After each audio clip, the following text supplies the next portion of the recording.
Message yanamhlanje bazalwane isihloko sayo sithi the biblical mindset towards giving. Biblical mindset towards giving. Umqondo ukhona engabuza kuyena ngesizulu ukuthi i-mindset isho ukuthini. Angizange ngimthembe bazalwane indlela angisho ngayo usangibizela enye into uba madoda. Kodwa i-mindset kumina ngokwale uthina i-mindset umqondo onawo. Angifuni ukuthi i-belief kodwa kusho ukuthi indlela usikompilo, indlela into oyazi ngayo. Yes abazalwane, angazi lesizulwini but bangicorrect abasazi isizulu. I-mindset indlela into oyi-understanda ngayo ukuthi lento la ekhaya yenziwa kanje. Angathi mayichaza ngisena abazalwane. Ongayichaza kahle abazalwane yokuza kumakhelwane ukuthi baba unjile bethini ngoba phela phinde isizulu sami singahleleki. Now uma sikhuluma nge-mindset bazalwane, uthola ukuthi ama-mindset awafani. Ngithe mangichecka ngathola ukuthi ama-mindset awu-2. Kukhona lena i-mindset e-fixed. Yabona i-fixed mindset yona i-mindset engekho ready to grow. Ukuthi nje mina ngiyindoda yomZulu. Whether singisiwe noma angisingisiwe. Stubbornness kahle fixed mindset. Amen. Ube khona ke le mindset sithi is a growing mindset. Umuntu ozimisele ukushintsha. Neza bazalwane ukuthi noma ngingumZulu, yes, ngingumZulu impela, kodwa uma sekufike uKristu mina ngiprepared bathi abanye it's a teachable spirit. Umuntu one growing mindset ngumuntu one teachable spirit. Amen. Amen. So namhlanje sifuna ukubheka ukuthi umqondo weBhayibheli about ukunikela usho uthini, so that sibe ne-understanding ukuthi uma kukhulunywa nge-giving kukhulunywa ngani, ibaluleke ngani i-giving to the believers. Amen. I-giving bazalwane into ebaluleke kakhulu to the life of the believer. I-giving bazalwane is an act of freely sharing imali yethu, isikhathi sethu, ama-resources wethu in order to honor God. Neza bazalwane, i-giving most of the time sihleze si-associate nemali. It's your time, your resources and everything oyinikeza freely to honor uNkulunkulu. Amen.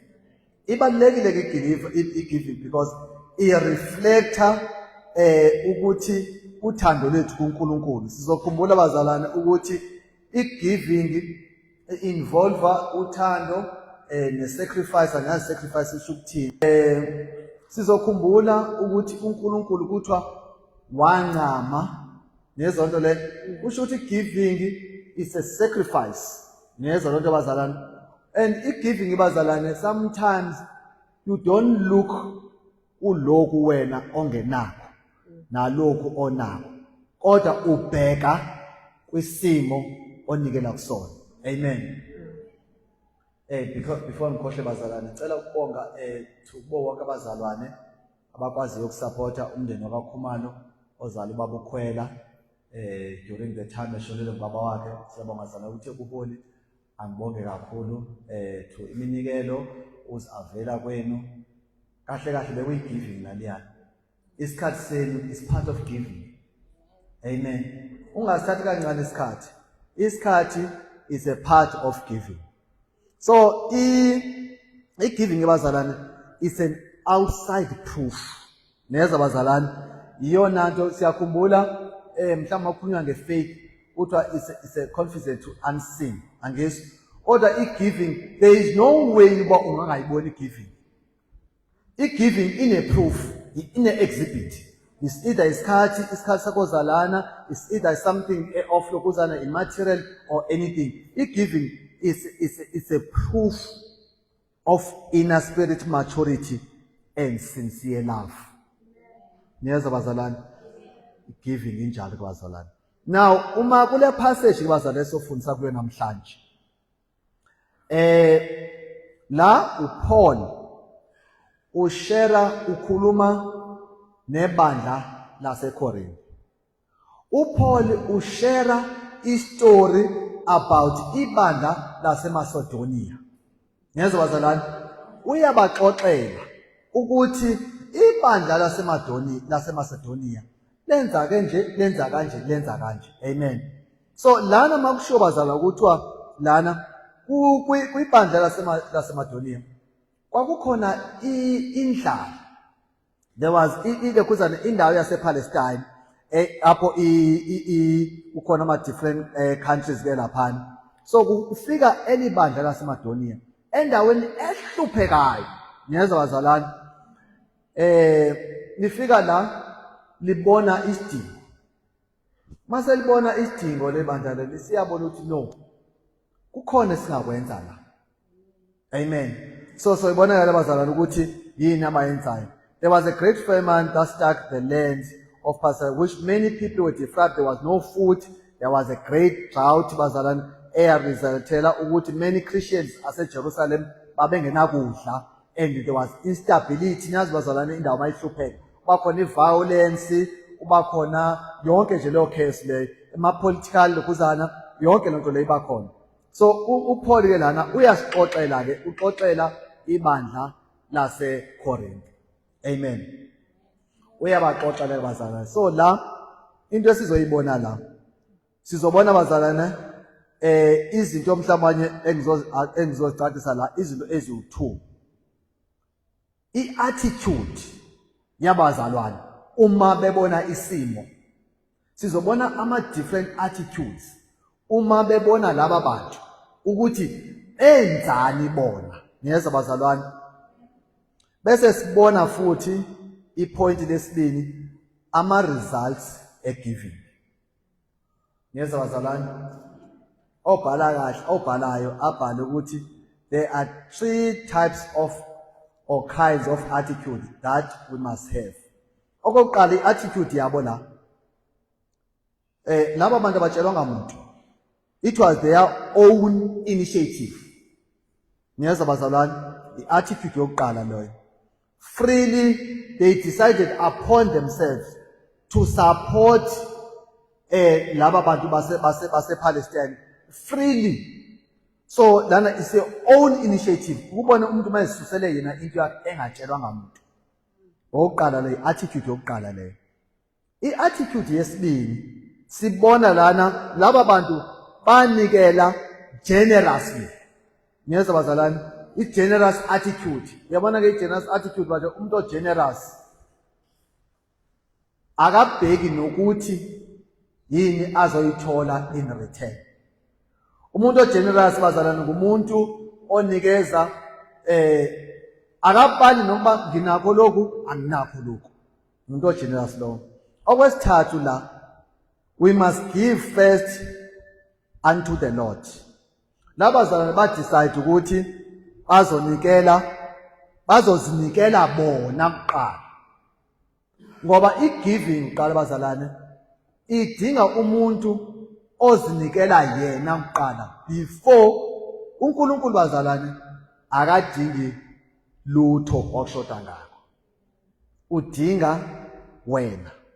So ukuba ngaba wena uzotshela ukuthi no, you giving just because uNkulunkulu unesidingo. No, wena odingekayo more than your assets. Amen. Asibheke ke bazalwane i-attitude yokuqala ethi they gave, it was their own initiative.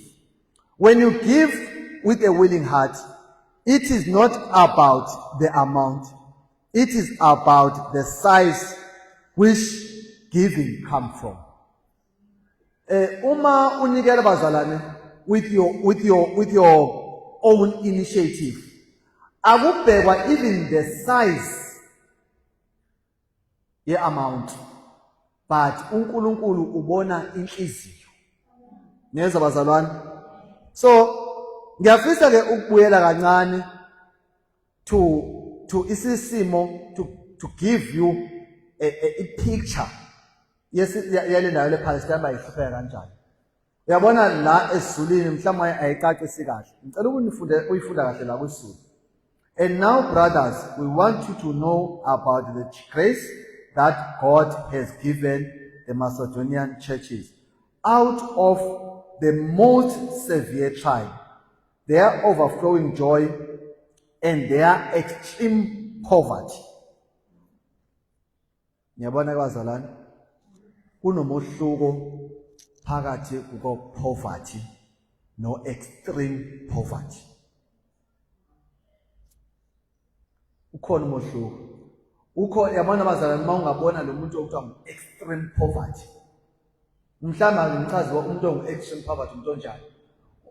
Ukuze wena uzozibona ukuba ngaba ufair to yourself. Uzozibona ukuthi ingaba mina ngiyabelonga yini kule category yasisimo.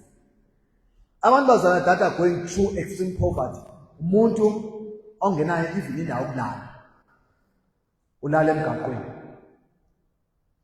Ngifuna ukuthi sizobe sisithemba ukuthi ukuze nibone uma ukukhulunywa ngo-extreme poverty ukuthi wena uyabelonga naku extreme poverty. U-extreme poverty bazalwane umuntu ongazi uba uzolala edleni. Akazi ukuthi uzolala phi, akanayo ishelter, akazi ukuthi uzolala edleni, sometimes akanayo even into yokugqoka. Yes, bazalwane. That is what extreme poverty is. So this is the situation ke lalela ke bazalwane. Labantu baseMacedonia yibona abaku extreme poverty. Akubona laba ababanikelelayo. Ngifuna ungayimisi lento. La kukhulunywa ngabantu basebandla laseMacedonia. Kukhulunywa ngecondition yabo ukuthi babekwe iphi condition. Kuthiwa they were in extreme poverty. Bona asitshelwa i-condition, the full condition yalapha abanikela khona. Kodwa kukhulunywa ngalo onikelayo ukuthi kwayena lo onikelayo akanakudla, akanandawo yakulala, akanampahla zakugqoka. Usho njalo chapter 2 verse 2 uthi out of the most severe trial their overflowing joy and their extreme poverty went up in rich generosity. Yabona verse 2 ungenza kwamina ngibe guilty. Ungenza kwamina i-mindset yami about giving ingibuza ukuthi ikuphi position yami in terms of giving. Uma kuzothiwa umuntu ngizokwenza isibonelo mhlawumbe ngomuntu abantu sibaliza amaphara. Uma lo muntu okuthiwa yiphara ezobona isimo adele ubuphara bakhe, lo muntu akanandawo yokulala, lo muntu akanakudla, lo muntu akanampahla zakugqoka, kodwa he is prepared to give. Amen. How many of us can do that? Thina sithi bazalane ngenamasuthi awu-10 or 20 uthothi kunzima mina ukunikeza omunye umuntu. These people, they had nothing. Abana lutho. Ayikho into ubona uma ilambile bazalane uthola ukuthi akukho ne-date ayilindele ye-grant. This is the picture bazalwane yelibandla laseMacedonia. Abana lutho. Kuthiwa out of their extreme poverty kuthiwa went up in rich, most severe trial, their overflowing joy and their extreme poverty went up in rich generosity. Aba bantu basa generous though bekulento ayikuyona. Amen. Willingly means you stretch yourself beyond your ability. Lephinde umvusele verse 2. Ukuze kubonakale lento le ayiphumi mina. Verse 2. Ngesikhathi esinzima sokuvivinywa, ukuthokoza kwawo kwavama ngisho esebupofini obukhulu, kunalokho kwanda ukuphana okukhulu kuwo. Kuthi abazalwane basebumpofini obukhulu. Ubani osempofini omkhulu eSouth Africa? Not la ebandleni, just eSouth Africa. ESouth Africa siyazi ukuthi ngomhla ka1 siyacofa, ngomhla ka7 siyacofa, ngomhla ka1 siyacofa, phela ucofa zonke insuku ekuzeni eSouth Africa. From the first day of the month to the last day siyacofa eSouth Africa. Ngokwalendlela obhala la, to be honest with you, angiboni eSouth Africa babakhona abantu that are going through this. Because extreme poverty bazane umuntu ongena lutho, mhlawumbe sike sibone kumanye ama countries lonto leyo. Lama countries mhlawumbe uthothi ebela nawo, and then ubona i-situation yawo ukuthi even nomuntu ukhona lezi zinto zenzeka kodwa ubona ba baya resist uGod because they know isimo sabo. Mabefika eSouth Africa bafika ezweni abalibona li-rich. Ingakho there was a strong resistance for them to go back to their country. Willingly means you give out of your own initiative. Amen. Willing giver feels bad when you don't give. Yabona umuntu on a mindset yokunikela. You feel bad when you don't give. Uphatheka kambi. Kahle bazalwane, i-willing giver is someone bazalwane that grab every opportunity to give. Whenever upon an opportunity to give, it does not deprive himself. They gave their own accord, which means one who chooses his own course of action. Paul did not appeal to Macedonians to give in Jerusalem. They heard that there was a need. Willing givers are ayitshelwa i-willing giver. Izwa lalelani bazalwane. Laba bantu banikela ebantwini abangakaze bababone. Ababazi akufani nalomzi lo besikade siyosisa kuwona. They don't know them, ababazi bababone. And akekho obatshelileyo ukuthi mabanikele. Bazwile ukuthi hey eEastern Cape kuthiwa ziyakhala. Baphuthuma khona. Amanga abantu i-situation yabo abayi-assessanga even uyi-assessa i-situation yase-Eastern Cape ukuze babone ukuthi mhlawumbe i-situation yase-Eastern Cape ingcono kuneyabo. But once bezwe nje isimo ukuthi this is what happened in Eastern Cape, they decided to give freely and voluntarily. Amen. Ibandla abazalwane, he's not supposed to make you to give, but his job is to make sure that we give you the opportunity to give. Niyeza bazalwane, kahle ibandla abazalwane akufanelekanga into yokuba limotivate limanipulate abantu about giving. Umsebenzi webandla uba linikeze abazalwane i-opportunity to give. And then abazalwane, they grab that opportunity. Niyeza bazalwane, a willing heart bazalwane does not look at i-condition yakhe. Ngicela ukumfunda kakhulu lo verse 2 bazalwane. Out of most severe trial, their overflowing joy and their extreme poverty well up in rich generosity. Abakubhekanga i-condition yakhe.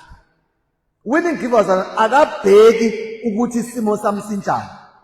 Ngicela umfundele uverse 8 mama Kubani. Uverse 8 same chapter. Verse 8. Angikusho lokhu njengomyalo, kodwa ukuba ngokukhuthala kwabanye ngivivinye ubuqotho bothando lwenu. Yayizwa lento bazalwane, uPaul ushare into ayibonile ekubandla laseMacedonia. Obese ezothi ke manje lana, I am not commanding you, neza bazalwane, but ngifuna ukunitshela about into engiyibonile. I'm not commanding you, but I want to test the sincerity of your love by comparing it with the earnest giving to others. Giving is la asitshela kule chapter giving as a command la. uPaul uthi angini command uthi mina nginisherela nje into engiyibonile isenziwa ngabazali base Eastern Cape eyonikela endaweni ethize. But manje la ngizonishela ukuthi into enhle ngiyibonile. These people bazwile ukuthi eCape Town kukhona amakhaladi anesimo kuyahlusheka. Therefore uthi labo bantu behlupheka benjalo bengenanto yakudla kodwa they decided to go eCape Town okanye ukuthumela imini ebantwini abangakazi bababone. Thina kunzima ivile ukunikelela umuntu omaziyo. Hallelujah. Abayazi lo mnikelo uzokwenziwani, ababazi laba bantu kodwa once bezwe icondition yakhona, they said no, we're forgetting about our condition. We're forgetting about what us not wish. Amen. Each willing giver, ngicela ungifundele mama ngubani ugijime lapha kuMark. Ngifuna ukuyiveza lento practical bazana ukuthi umuntu one mindset yokunikela bazana akayibheki situation yakhe. Neza bazalwane, ngicela ungifundele ugijime ku chapter 12 uMark. Ngifuna bazana lento ukuyibona practical. Niyibone practical lento ye giving bazana ukuthi sisuse manje kubazali sithi hayi mhlambi labazalwana mhlawumbe uPaul mhlawumbe where's the story is wrong, but this is what is happening. Mark chapter 12 verse 41 to verse 44. Verse 41. uJesu wayesehlala phansi maqondana nomphongolo womnikelo. Wayebuka ukuthi isixuku sinikela kanjani umnikelo emphongolweni. Abaningi abacebileyo babenikela kakhulu. Kepha kwafika umfelokazi ompofu wanikela ngamafadingi amabili okuyisitebela. Wayesebiza abafundi bakhe wathi kubo, ngiqinisile ngithi kini, lo mfelokazi ompofu unikele kakhulu kunabo bonke abanikele emphongolweni. Ngokuba bonke bacaphule kokuningi abanakho banikela, kodwa lo mfelokazi ekusweleni kwakhe unikele ngakho konke anakho, konke abephila ngakho. Ngiyayisa abazalwane. Niyayibona nje practical wena ba igiving, a willing giver akabheki isituation yakhe. Yabona the widow ngokweBhayibheli bazalwane was the most poorest person eBhayibhelini. Because lo muntu akana backup, akana bani. Kodwa lo mhlolokazi ongabizwa even igama lakhe. Akamenshela even igama lakhe bangibani. Kodwa wanikela with everything. So uma sibheka labazalwane baseMacedonia churches bayafana nalo mhlolokazi. Owathi yena akalinde akana husband, isimo sakhe vele si lonely, akana income, but wanikela the last she had. Because une mentality yokunikela, you don't look at your situation, but it's a mindset. Kodwa, it's a growing mindset, not a fixed mindset. Because if growth bazalwane is a choice, we choose to grow, we choose not to grow. Amen. Asibheke ke ilokhuzana yesibini. We must have a generous attitude. Ekuqaleni must have a willing attitude. Okwesibini, a generous attitude. Generous attitude has a compassionate and a caring for others. Does not focus on himself, moves attention from yourself and look at others. Umuntu ogenerous bazalwane une-understanding ukuthi nalokhu enginakho mina I'm just a steward. Neza bazalwane une-understanding ukuthi he's just a stewardship. Nalokhu onakho ukuphiwe. You don't own anything. Neza bazalwane ingakho umuntu ogenerous bazalwane akapali ukuthi uhambisa abazalwane endaweni ethize because understand even kwale moto anayo kwale petrol anawo akuwona wakhe. Amen. Amen. Une mindset uya understand ukuthi uyabona i-stewardship kabazalwane umuntu onemali nama resources kodwa ayingawona owakhe. Wena bazalwane unikezwe nje just to manage lama resources, not ukuthi ngawakho because tomorrow ungasa ungenawo. Amen. A generous giver always look at the opportunity to give. Uyabona uma ngaba uyi-generous giver bazalwane akwenzeki ungaliboni opportunity to give. Niyeza bazalwane sithe asikhulumi ngamali kodwa sikhuluma ngokunikela. Ukuthi ukunikela bazalwane giving is assets, is money, is your time and everything. So ngeke kwenzeke ungaboni isidingo sobanikela. Kukhona abazalwane for instance abavuka mhlawumbe ngabavuka ngo7 bala ekuseni. That is the generous giver because they akekho batshelile ukuthi abenze lokho. Banikela ngesikhathi sabo. Abanikeli ngamali, banikela ngesikhathi sabo. Banikela ngama resources zabo ngeemoto zabo. They are here. Baset up bagoduke baphinde babuye futhi. That is the generous giver. Akatshelwanga umuntu. Amen. Ngifuna ukukhupha le mindset bazalwane ba a giver has nothing to do with our financial status. Asinaso isizathu songanikeli. Asinaso. Kukhona baba bemizi yabazalwane bagijima wengane ezincane babesebenza la. They make sure ukuthi everything makufika esontweni yonke into is set. Baba ngokuqala ukufika, baba ngokugcina ukuhamba.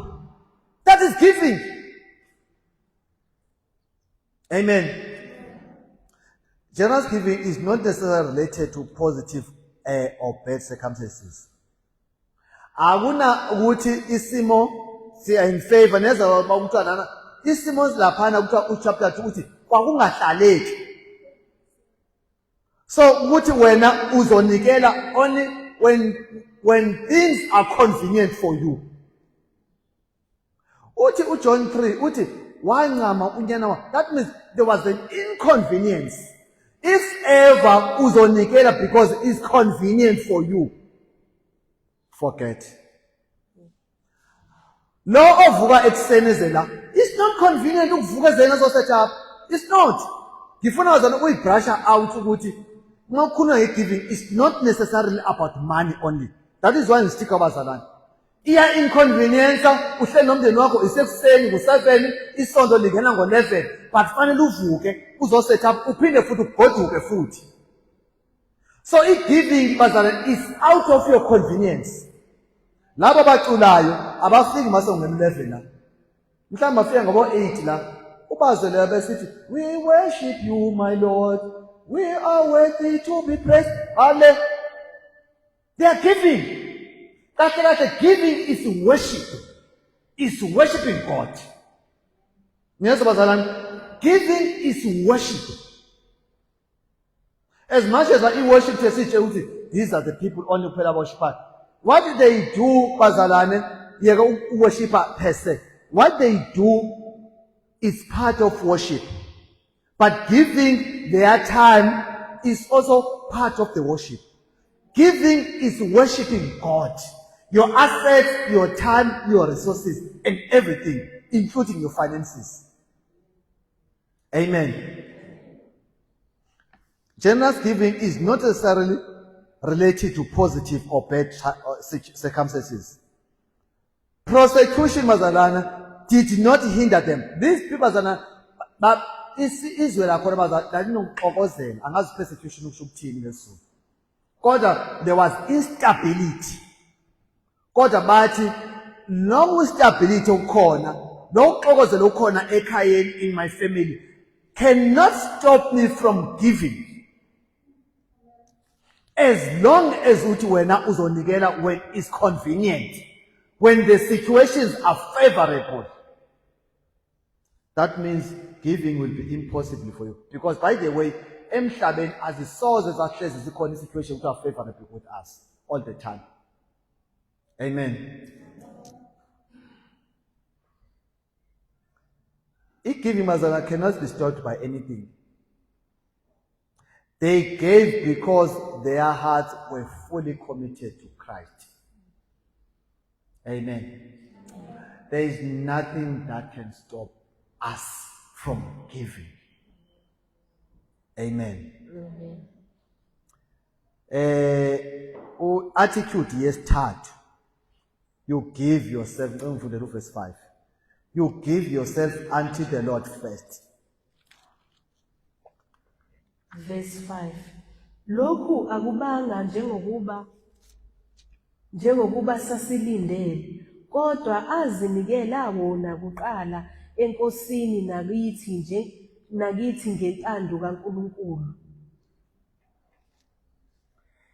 It is an error to give, bazalwane, if ever your mind is not transformed.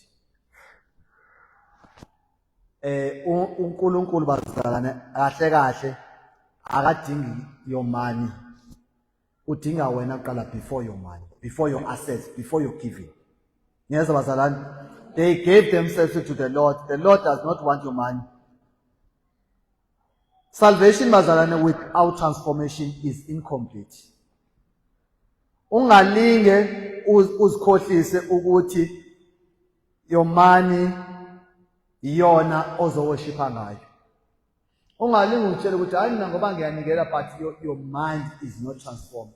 Before we give our bodies first as a living sacrifice. Niyeza bazalwane, giving bazalwane is a total, is a complete surrender. You offer your entire life, your time, your choices, instead of spare change or leftover. Amen. Even to come to the church, bazalwane, how is it just because it's convenient? Ukuba ngaba uza esontweni because the weather is right, or any other thing is convenient, that means wena awukakazinikeli ngokupheleleyo. Hayi namhlanje noma akunethi ngahamba ngesontweni, the weather is good, ngizokwazi ukuthwala ihat yami and so on, nomhelane and everything. Awukazinikeli ngokupheleleyo. Kuthi abazali labantu bazana bazinikeza abazana out of their bad situations, but ekuqaleni banikela uqala ngenhliziyo zabo nangemphefumulo yabo. uNkulunkulu bazana ufuna uqobo lwethu. Akadingi our assets. Akadingi uNkulunkulu bazalana is more than our gifts. Is more than our possessions. Ngiyeza bazalwane. Giving and helping others can never be a burden if you are given unto the Lord first. Yazi ukunikela bazalwane, that the reason is a burden. The reason kungumthwalo is because asizinikelile thina uqala. That is why it's so hard for us ukuzinikela. Because asizinikelile, we come into church just to tick a box. As a result, because we are going to tick a box. Umuntu oza esontweni just because ufuna ukubonwa ngubaba uzibanibani, lo akasinikezele completely to the Lord. We give ourselves before we give, we go to our assets. Amen. Giving is part of the fellowship. Chapter 12 of Romans. Chapter 12. Chapter 12 verse 1 to 2.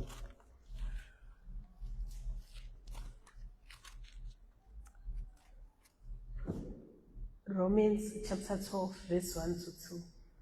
Ngakho-ke ngiyanincenga bazalwane ngobubele bukaNkulunkulu ukuba ninikele imizimba yenu ibe ngumnikelo ophilileyo, ongcwele, othandekayo kuNkulunkulu, kube ngukukhonza kwenu ngokomoya.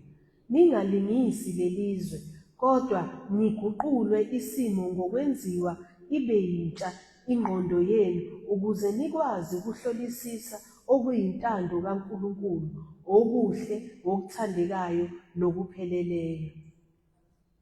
Giving is the will of God. Now, you cannot understand the will of God if ever you are not transformed. Awusoze wayi-understanda i-will kaNkulunkulu.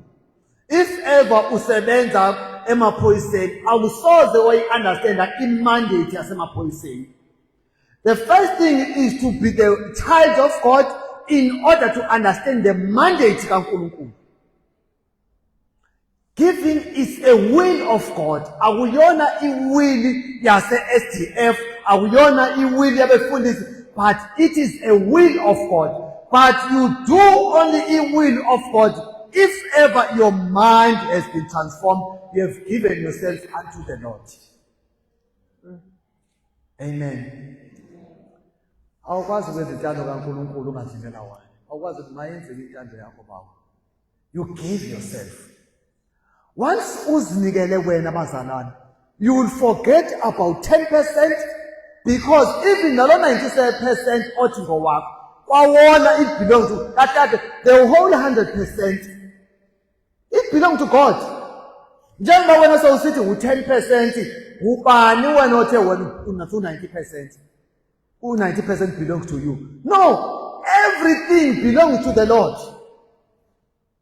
Amen. We cannot give freely, bazalwane, until our hearts are given fully to the Lord. Amen. We need to surrender our lives willingly and be generous. That is the only way, bazalwane, we can break this resistance or lento ngathi uyi-burden. Ngicela ukuba practical, bazalwane, before ngiye kuma-results of giving. Yabona mina ngiyalova la esontweni. Bekwenzeka mhlawumbe ngize amasonto awu-2 ngenyanga. Uthole ukuthi kulamasonto awu-2, isonto lokuqala nginikele ngo-R20, elesibili nganikela ngo-R20. Akuvamelekile, all of us siyalova esontweni. So asibaleke manje lo R20 times 4. Asithi mhlawumbe ngizile. Ngifuna ukuba practical ukuze nibone ukuthi R20 times 4 is R80. R80 times 10 is 800. Plus 160, 960. Kusho ukuthi i-giving kanjilo le for the whole year.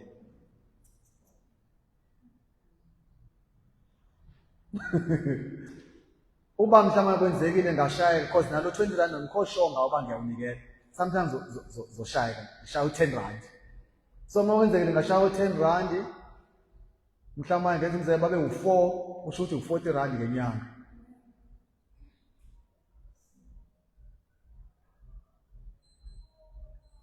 Uyangihleka baba uJob. Kuthiwa abazalwane, they were extremely poor. They were in extreme poverty. Ngifuna uzakho practical. Mhlawumbe i-mindset yami ithi as I don't feel comfortable manginikela ngo-R50, usho ukuthi u10 ngicomfortable ngawo. Yabona uma ubashaya aba10 times 4 times 12 months. Times 4 is R40, times 10, 400, plus R80, 480. Hallelujah. That is the giving that we are giving, we are doing, yet we are not poor. All of us in South Africa, we are not poor. We are not poor. Amen. Uma eqala lo obhalayo, ngicela ungivulele uverse 1. Verse 1. Kepha manje siyanazisa bazalwane ngomusa kaNkulunkulu awuphiweyo amabandla aseMakedoniya. Lo obhalayo uqale kuqala before asho ukuthi laba bantu benzeni. Uqale I introduce the gift and the results of blessing. Yezwa ngithini? Asikazi bakuzothiwani ku verse 2. Kodwa uma evula uthi ngifuna nazi ukuqala about the grace of God that has been given to these churches.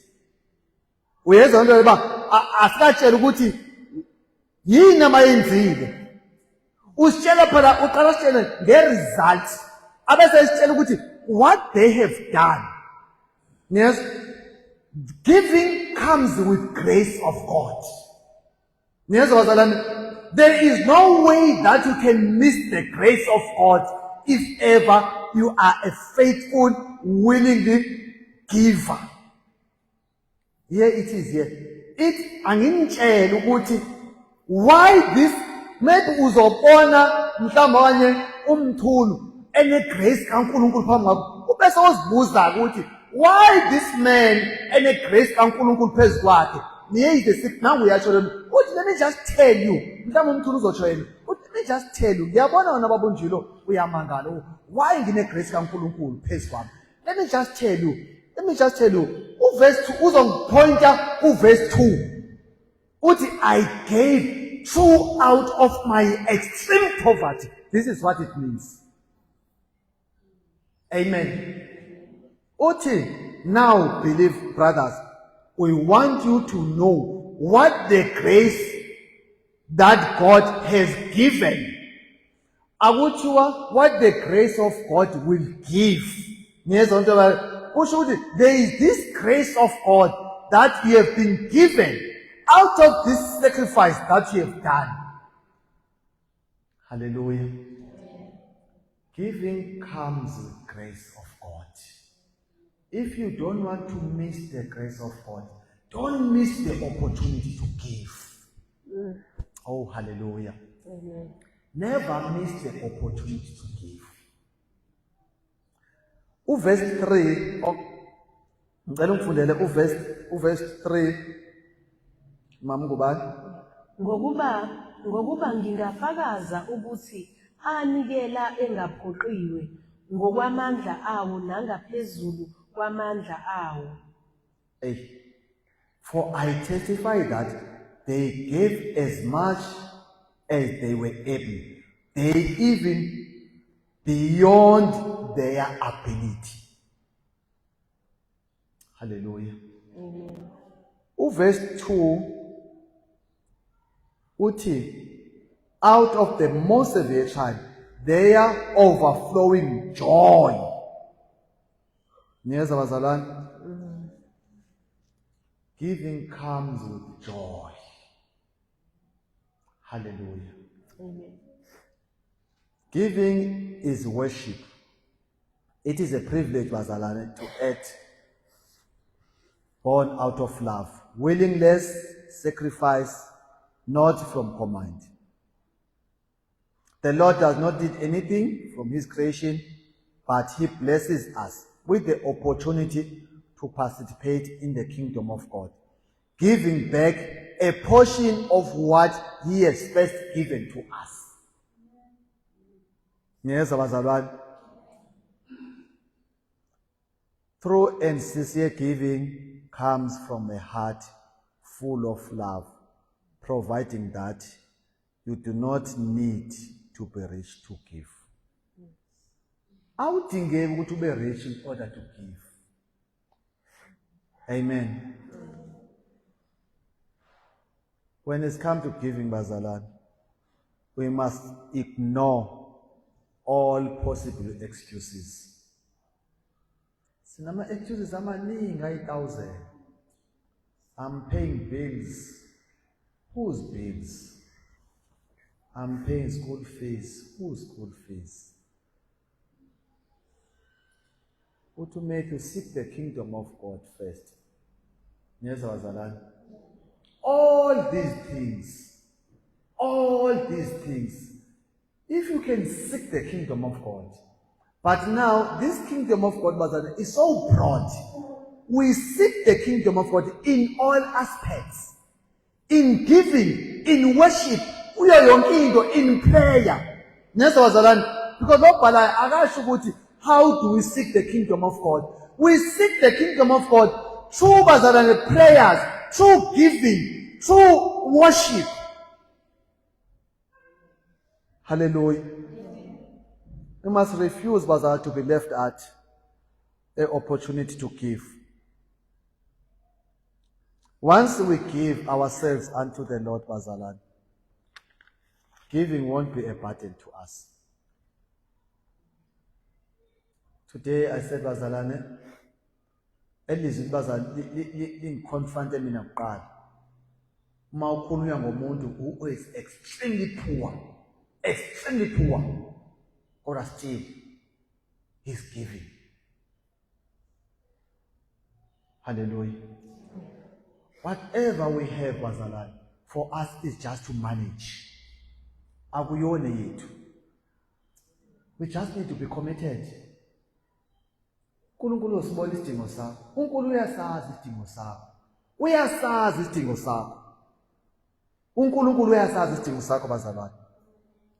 Amen. Uyakwazi ukuthi udingani. Hallelujah.